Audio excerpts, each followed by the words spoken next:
I তোমার বাপকে গাল দিয়েছিস, আমার মাকে গাল দিয়েছিস, তোমার এলাকার কোন একজন ছেলে আমার মা তুলে গাল দিয়েছিল, মনে আছে না নাই? আমি কিন্তু তার প্রতিবাদ করতে আসিনি, আমি আমার মায়ের হয়ে লড়তে আসিনি।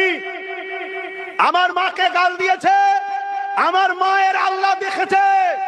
আমার মাকে যখন গাল দিচ্ছিল, আমার মা তখন খোদার ঘর কাবাকে তওয়াফ করছিল, উমরাই ছিল। যে গাল দিয়েছে তাকে আল্লাহ দেখেছে। আমি আমার নিজের জন্য লড়াই করতে আসিনি। কেন? আমার রাসূল শিখিয়েছে, মান আহাব্বা লিল্লাহ ওয়া আবগাদা লিল্লাহ ওয়া আতা লিল্লাহ ওয়া মানা লিল্লাহ ফাকাদ ইসতাকমালাল ঈমান। পশ্চিম বাংলায় 1 থেকে 2 লক্ষ পুলিশ আছে, এর বেশি নয়।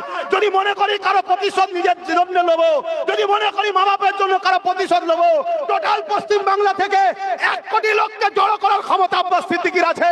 1 কোটি লোককে রুকার এই বাংলায় কারো ক্ষমতা নয়।